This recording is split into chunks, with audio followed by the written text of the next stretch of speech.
Every morning before marching band. It's disgusting. Number 2, small children don't need cord mazes when they have newspaper stack mazes. Grandma, you were always the greatest fun at the end of your newspaper stack mazes. Number 3, how to be the ultimate couponer. This consisted of late night trips to Stater Brothers, us all having coupons, and there's lots of grandchildren, where we'd storm the store, buy all of their stock, and then she'd ask for rain checks for all of us, so we could go back when their products were replenished. For grocery stores, she was a pro. Number 4, you must always have an emergency plan. I'm not sure I can count the times that we had to practice our family fire drills in the middle of the night. She left empty pans on the stove or in the oven, and the fire alarms would go off, or the CO2 monitors, and we'd all have to run out of the house until we could be in the house and it wasn't smoky or smelling funny. I thought 3 a.m. fire drills were fun. Having a seamstress in your family saves money, regardless if it took me 3 hours or 5 different stores to find the perfect dress. Grandma loved to find the perfect dress with me. Then we'd go home, and I'd stand on the table, and I'd turn while she hid the dress. I always felt like a princess, as she would tell me to turn and turn and turn. Not many girls get to stand on their dining room table while their grandma hems their dress. Every time it was the perfect length when I put it on. And it was free.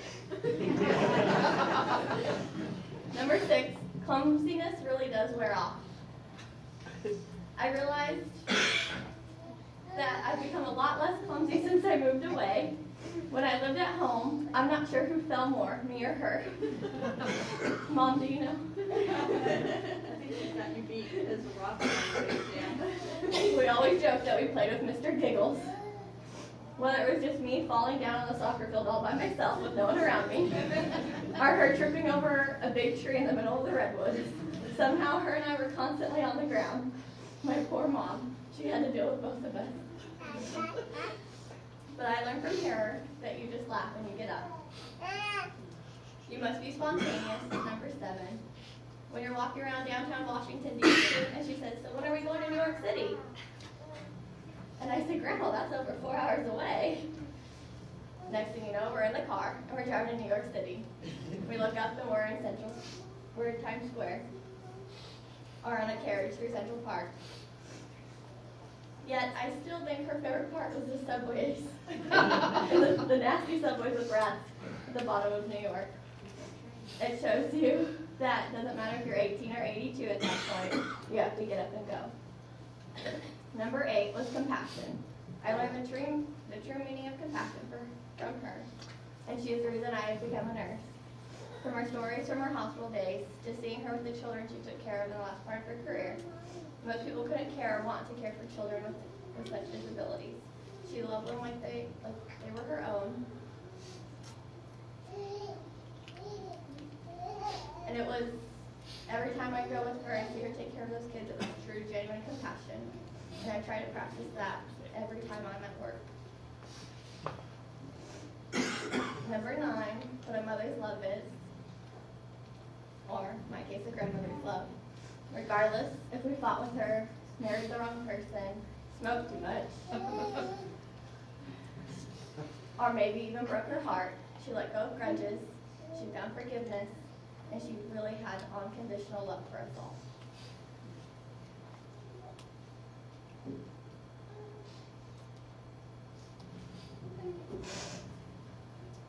Number 10 is the most precious for me. And somehow I'd always find myself when I get home, and we'd be sitting there talking, just her and I, and somehow we'd always go to the stories of her and Papa.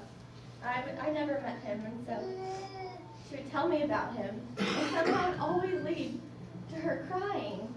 And I'm like, every time she'd start crying, she'd say that she missed him every single day, and that he was the love of her life.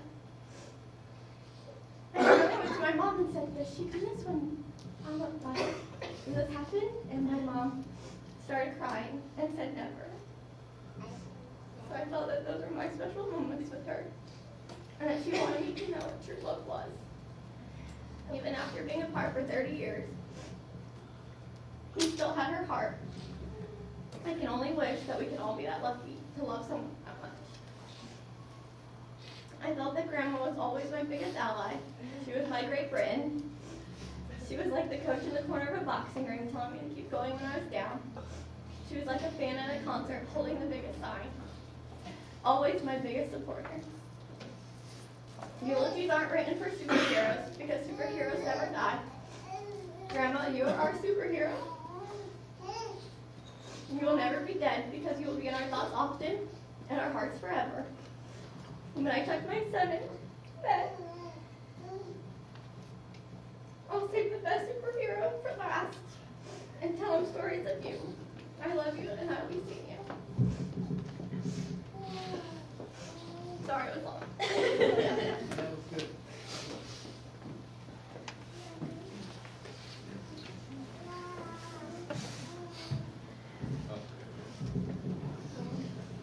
I'm just going to say a few words. This is tough for me.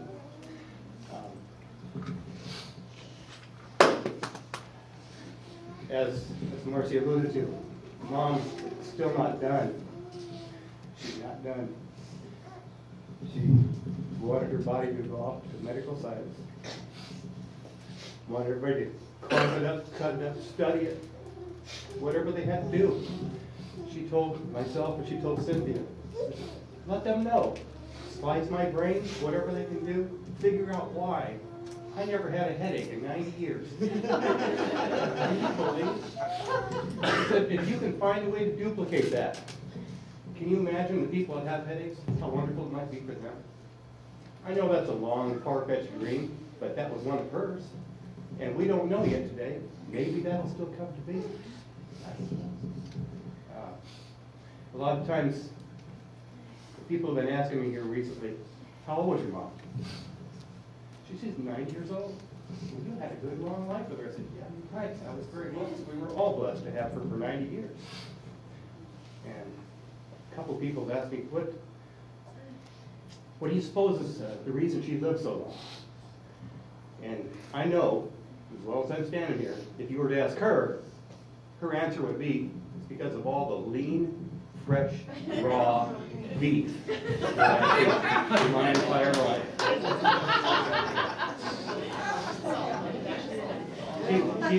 She would always teach us to cut away the fat, because that wasn't good for us, so if you get sick on that, she took care of that part for us and taught us that.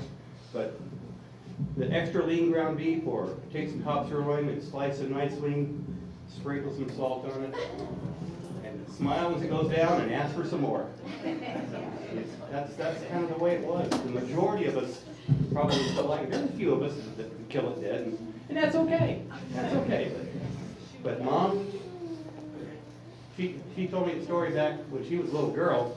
They were driving home from the market, and they had to, her daddy had bought a couple pounds of extra lean ground beef, and she was in the back seat with that package, and Mom had snuck her finger into the side of that package, and she told me that she scooped fingerfuls out and was eating it when her dad didn't tell us. Her dad didn't know about it. By the time they got home, it was about a third gone. She got in big trouble. But that was Mom. She loved her raw beef. She ate a lot of it, and I think it worked for her. So take that for what it's worth. I still eat my beef rare myself. But anyway, there are so many things I could talk about. She was my rock.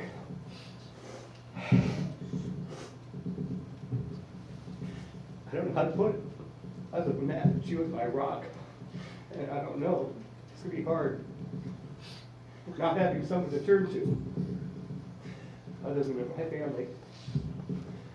She was my go-to person.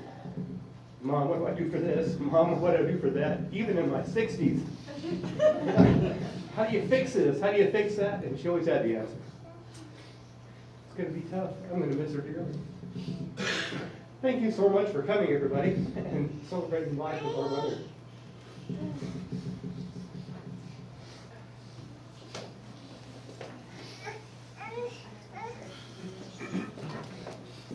Anybody else want to share? Oh, you, I didn't realize. I was tired of looking off to the side as we're talking about my grandma. I think we should look at her as we'd like to remember You should her. describe her down here. The rest of them don't know. My grandma and her big funny glasses everywhere. She went everywhere with those. They fit over her regular glasses and they blocked out all the bright light. And her big heavy jacket. She was always cold. She was always cold. She loved Uggs. They were so comfortable on her feet and kept her cold feet warm. And Schmuck magazine. Grandma and her million magazines, just like newspapers, accumulated. I remember, but you know what, it was always great because if you needed a school project, they were there. I always had a magazine for a school project.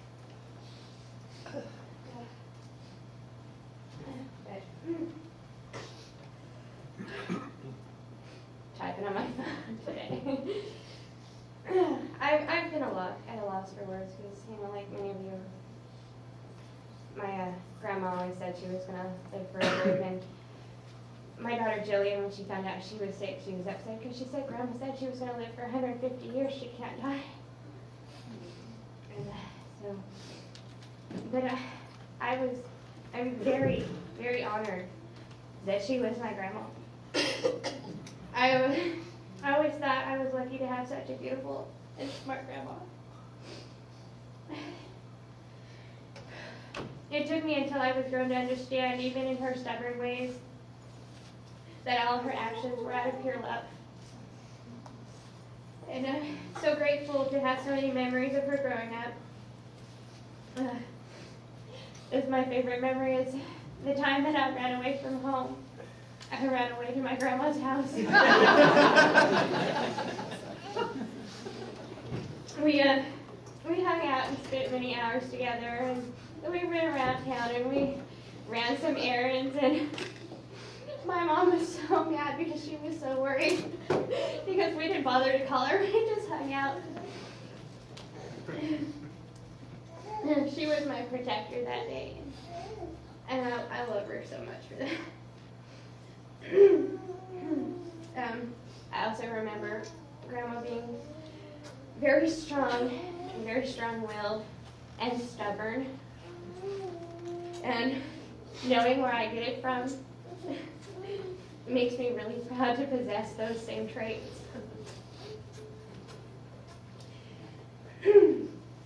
Sorry.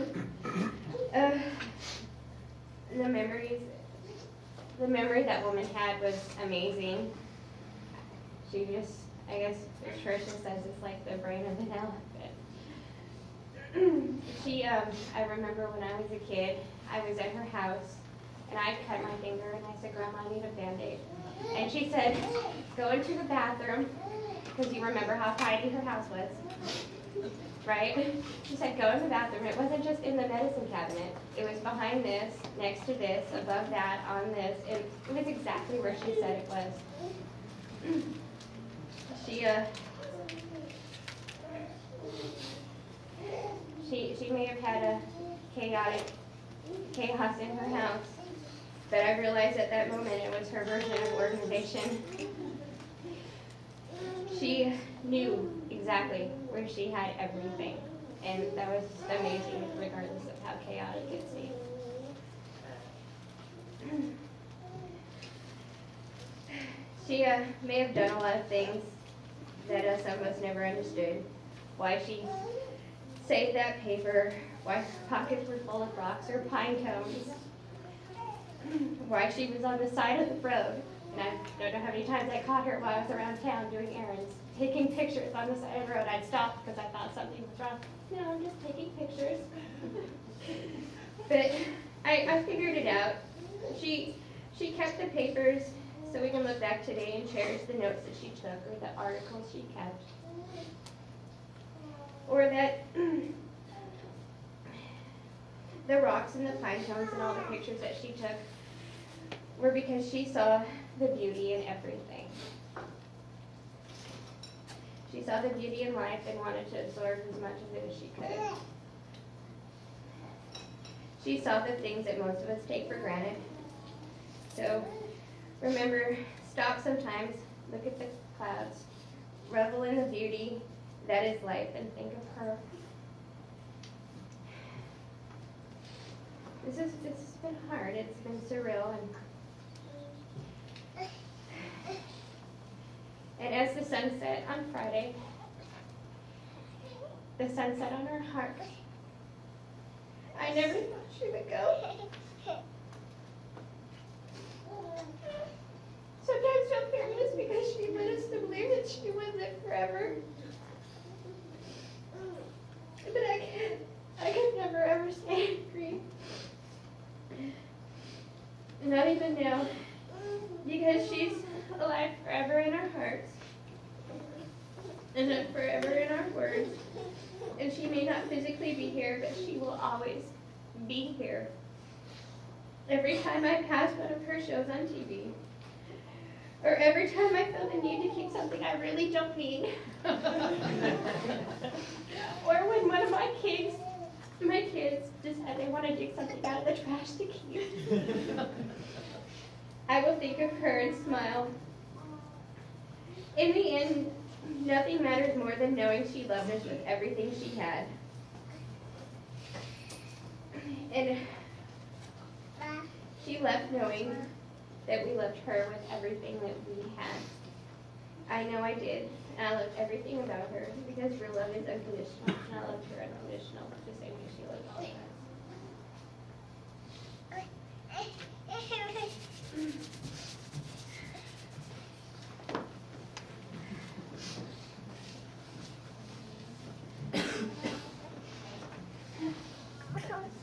I'm Vanessa. I'm the oldest. Well, she's the oldest by 29 days, and I'm the next oldest of her grandchildren, the Barbara's grandchildren. You guys get the conversations and the trips.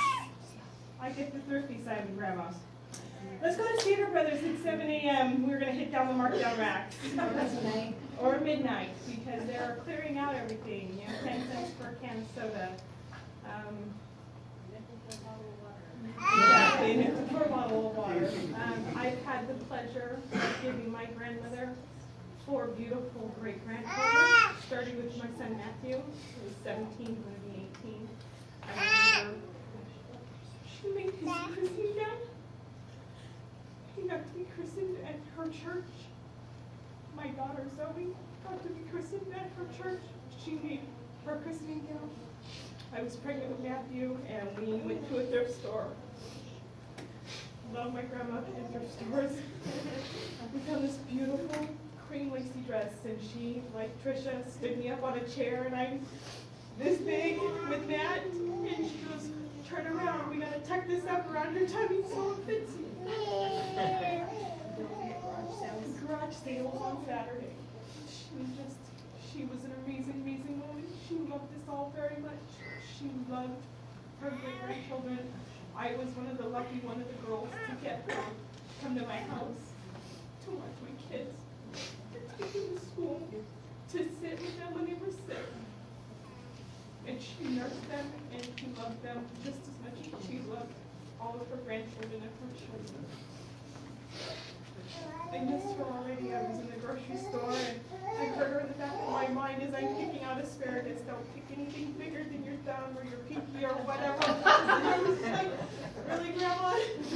Thanks for the advice. Don't pick that smushy avocado. It's not going to be very good when you open it up. Save the seeds, everybody, because it might grow a tree. Probably toothpicks stuck in it. I'm not going to see. Lots of things. Yeah. There's lots of things that are going to remind everybody of Grandma. And I love her and I miss her very much. I'm speechless. I can't even begin to imagine the next 5 years, 10 years, 20 years without her.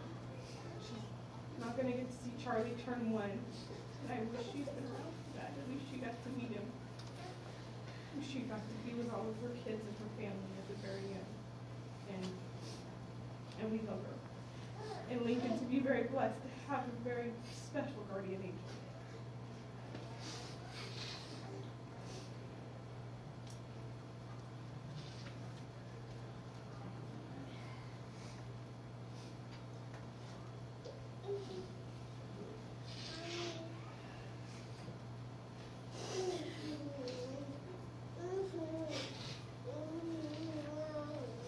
Grandma raised this one, took care of her, raised her as her own daughter.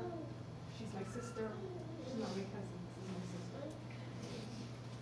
These are her sisters. One of the biggest memories I have of my grandmother was a week before my wedding. I get a phone call. Grandma found out you're not gonna have red flowers at your wedding. She's pissed. Grandma says, here's $500, you better have red flowers at your wedding. I had to call my maid of honor and had everything rearranged. And it happened for her.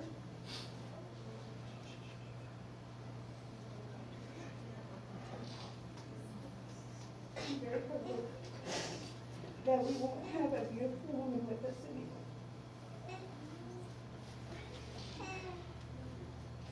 I remember every weekend, she would always play opera music. Opera music, didn't matter what it was, cats, whatever. I'd wake up and the house was blaring with opera. On more than one radio mic. It started from the upstairs and worked its way downstairs.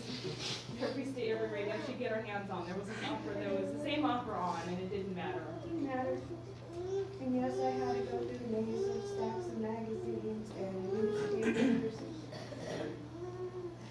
Now it's a bedroom full of yarn. Material. Come help me roll the yarn. Working on a project. Or everything.